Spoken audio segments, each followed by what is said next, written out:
चलना उनके amendment the bill be passed. नमस्कार। वक्फ बिल लोकसभा के बाद राज्यसभा में भी, और अब ये कानून की शक्ल लेने वाला है एक दो औपचारिकताओं के बाद। लेकिन इन सब के बीच जो पहले से तय था कि मामला अदालत भी जा सकता है, और वही हो रहा है। अब मामला अदालत जाने लगा है। सिलसिलेवार अपडेट आपको बताएंगे। आपके साथ हमें ललित प्रजापति, न्यूज़ 18 के डिजिटल प्लेटफॉर्म पर सारे अपडेट वक्फ से जुड़े हुए। और ये दिलचस्प इस वजह से भी हो जाता है कि वक्फ संशोधन बिल का पास होना लोकसभा राज्यसभा से, और आज यानी शुक्रवार यानी जुमे का आ जाना। तो वक्फ संशोधन बिल के खिलाफ शुक्रवार को सुप्रीम कोर्ट में 2 याचिकाएं पहुंची हैं। इनकी संख्या बढ़ेगी ये भी कहा जा रहा है।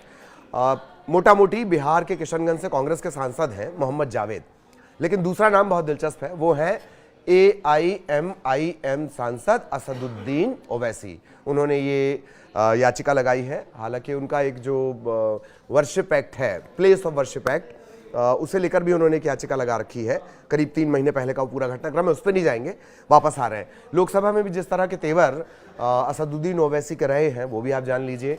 सांसद असदुद्दीन ओवैसी ने कहा था कि इस बिल का मकसद मुसलमानों को जलील करना है। फिर उन्होंने महात्मा गांधी का एक रेफरेंस दिया बाहर का। महात्मा गांधी का रेफरेंस देने के साथ साथ उन्होंने कहा कि मैं गांधी की तरह वक्फ बिल को फाड़ता हूं। बिल फाड़ने के बाद ओवैसी जो है वो संसद की कार्यवाही छोड़कर चले गए थे। ये उन्होंने उस दिन का घटनाक्रम था। हालांकि फिर और भी बातें आ रही हैं कि क्या इस तरह से बिल फाड़ना सही है, नहीं है। सूत्रों के हवाले से बहुत सारी जगह ये भी चला कि उन पर कार्रवाई हो सकती है। उसके अपडेट हम आगे आपको देंगे। लेकिन यह तय है कि अब ये जो मामला है सुप्रीम कोर्ट पहुंच चुका है।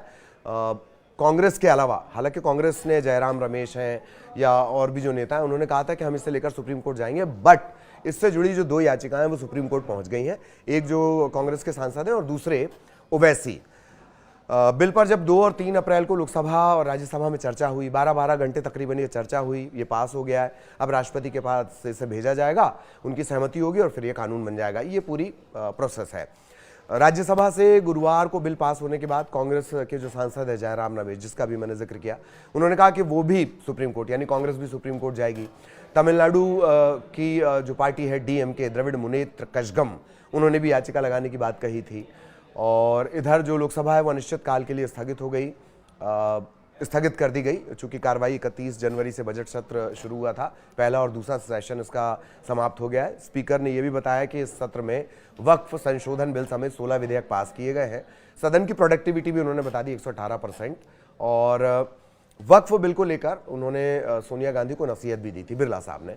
इस पर विपक्षी सांसदों ने बिरला के खिलाफ नारेबाजी की। सोनिया ने बिल के पास होते ही ये जो संसदीय प्रक्रिया का वक्त है, टाइमिंग थे, इसको लेकर सवाल उठाए थे। और ये तो खैर तय है, वो आपने देखा। लेकिन एक जो बड़ा पहलू है उसे आप छू लेते हैं। एक तो पहलू जो हमने आपको बताया कि जो ओवैसी साहब हैं, असदुद्दीन ओवैसी MIM वाले, वो सुप्रीम कोर्ट चले गए। कांग्रेस के सांसद चले गए हैं। कांग्रेस का कहना है कि अभी कांग्रेस पार्टी की तरफ से भी माफ कीजिएगा, सुप्रीम कोर्ट चले गए हैं कांग्रेस के सांसद। ओवैसी चले गए हैं। आज 2 याचिकाएं लग गई हैं। कांग्रेस का कहना है कि वो भी एक याचिका इसको लेकर दाखिल करेंगे। DMK का भी कहना है। लेकिन ओवैसी ने जिस तरीके से पूरा घटनाक्रम, ओवैसी की जो पूरी तकरीर थी जो उस दिन उन्होंने कहा, और फिर बिल का फाड़ना, वो बड़ा ड्रामेटाइज सा था। उसके बाद वो बाहर निकल गए थे। वो शुरुआत से इस बिल के विरोध में थे। खैर, अब बिल तो पास हो गया है।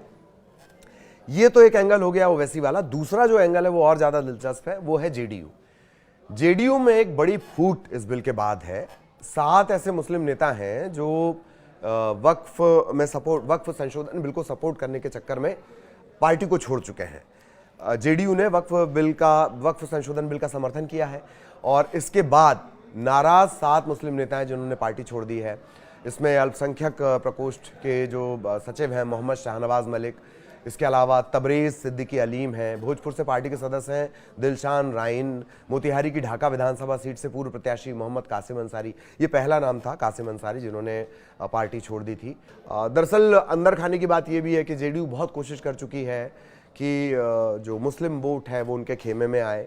उनके दौरान ही 2023 को जो जनगणना हुई उसमें 17% के आसपास बिहार में मुस्लिम है। चुनाव भी है, और चूंकि तमाम कोशिशों के बाद भी नीतीश को मुस्लिम वोट नहीं मिले, अंदर खाने की बातें हैं, तो अभी माना जा रहा है कि तभी ये तय हो गया था कि हाँ, वो इस बिल के साथ जाएंगे, यानी वक्फ संशोधन बिल के साथ जाएंगे। तो ये घटनाक्रम रहा, यानी जेडीयू दूसरा पहलू है, पहला ओवैसी हो गया, दूसरा पहलू जेडीयू।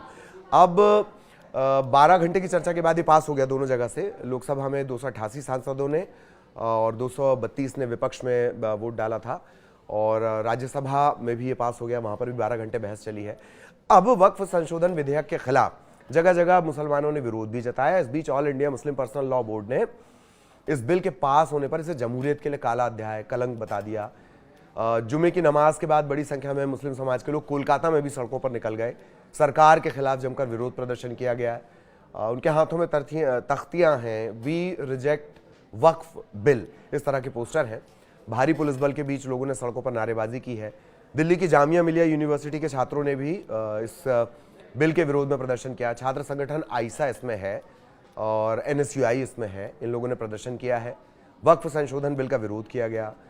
पुलिस और आरएएफ को कैंपस में तैनात करना पड़ा, इस तरह से ये विरोध हुआ है।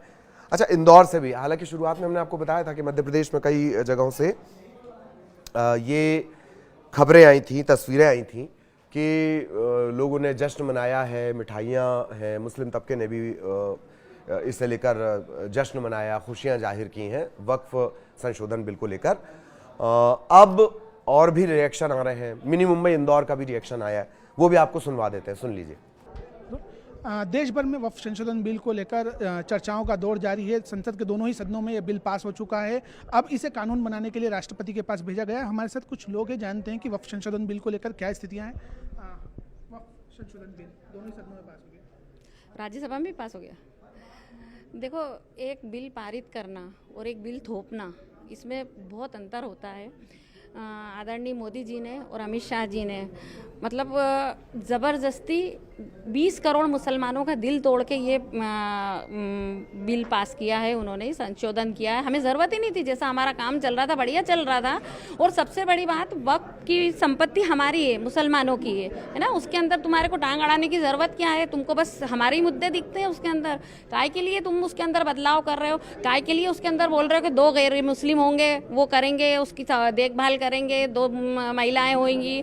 तुम मंदिर, वो गणेश मंदिर का ट्रस्टी मुझे बना दो, चलो 2 मुसलमानों को बना दो। बनाओगे? तुम नहीं बनाओगे ना। फिर काय के लिए फालतू में ये हमारे लिए उदा पे करते हो और हमारे हितैषी बनते हो। पीठ में हाथ में छुरा है, पीठ में भोंकने के लिए तैयार हो, आगे से बोलते हैं हम हितैषी हैं तुम्हारे।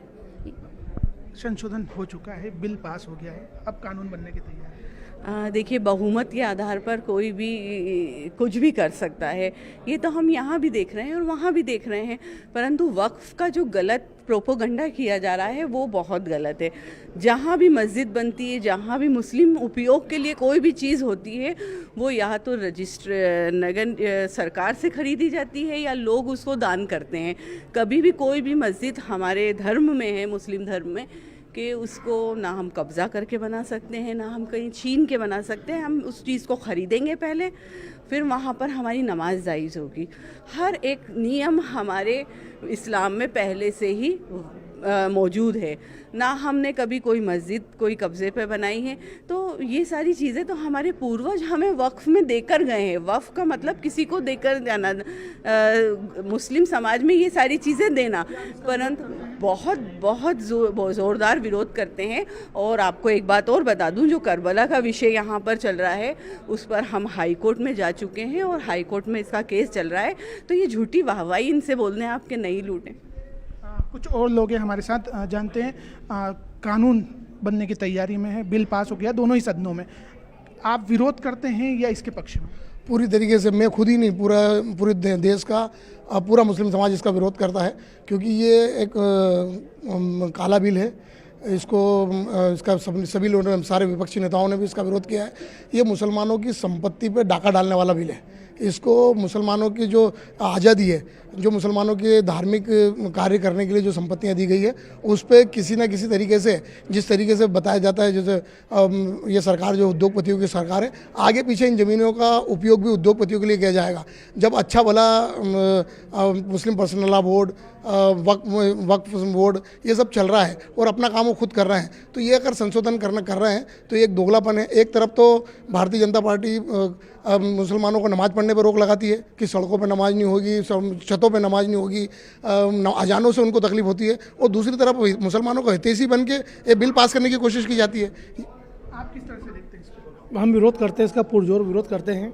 ये एक सोची समझी साजिश के तहत एक समाज को दबाने के लिए, एक तबके को दबाने के लिए, उसकी निजी संपत्ति जो वक्फ की ज़मीन, उसकी निजी संपत्ति को दबाने के लिए इस तरह का बिल पास किया जा रहा है। ये संपत्ति कहीं ना कहीं नियत खराब है भारतीय जनता पार्टी की, जो उनकी निजी संपत्ति को छीनना चाहती है। आगे किस तरह का विरोध जारी रहेगा? आगे हम पूरा विरोध करेंगे, जैसा हमारे गाइडलाइन आप पर से मिलेगी हम उसका पूरा जोर से विरोध करेंगे।